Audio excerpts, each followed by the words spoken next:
So, ayan mga kadol. Ngayon araw mga kadol, isamahan ninyo ako. No? Kasi mag-install po tayo sa ating dashcam dito sa ating Toyota na GR86. So, napakaganda to mga kadol. I'm sure magustuhan ninyo to ganito na klase na dashcam. Ang kaganda to mga kadol is naka 4K, ultra clear, at saka naka Wi-Fi.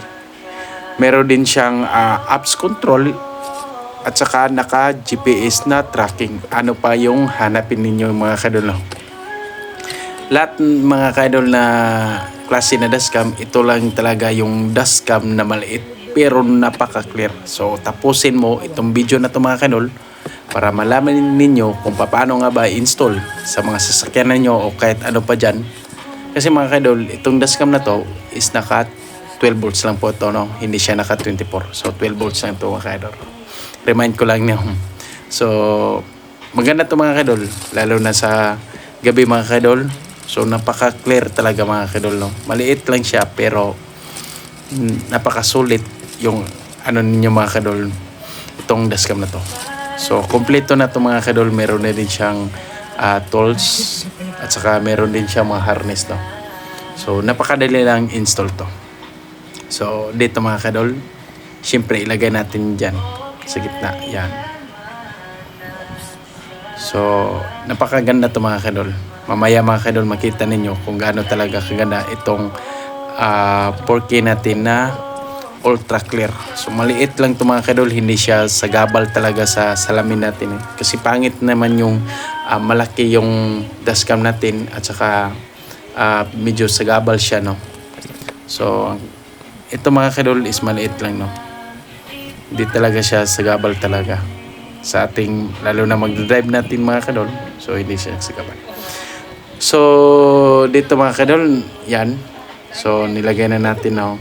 At saka yung wire natin yung mga kadol papunta ng likuran. So dyan na natin nilagay, no?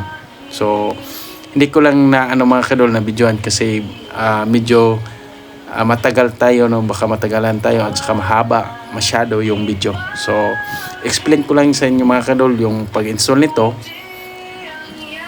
Yung wire na yan mga kadol, pwede siya papunta ng no, yung cigarette na lagayan, no? Dito mga kadol, nakita niyo. Sa GR86 mga kadol is nakatago yung kanyang cigarette na pang lighter, no? Pwede yung ilagay doon mga kadol yung ang kanyang supply, no? So dalawa lang man ito mga kadol, yung supply niya at saka yung lagayan niya papuntang likuran na camera. So dito mga kadol, so sinit-sit up na po natin, no? So meron siya mga lingwahe mga kadol. Siyempre mga kadol, hanapin natin yung English mga kadol kasi yung ibang lingwahe is hindi natin niya alam. So alam din ninyo yan, no?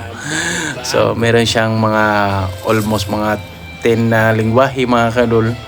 So hindi natin yang alam yung iba, no? Dito mga kadol is English lang yung ilagay natin para malaman natin, no? So sa pag-sit up mga kadol, para din kayo nagsi-sit up ng panibagong cellphone, no? Same lang sila mga kadol, no? Lagyan na ninyo ng date at saka yung mga kadol, yung time. Kasi mga kadol, napaka-importante niyan kasi just in case mga kadol meron aksidente, so alam niyo kung anong oras, anong petsa o anong taon, di ba? So napaka-importante yan mga kadol. Pwede din kayo mga kadol, pwede kayo mag apps control, no?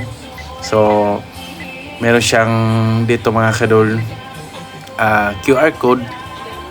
So doon sa apps lang ninyo i-control sa kanya.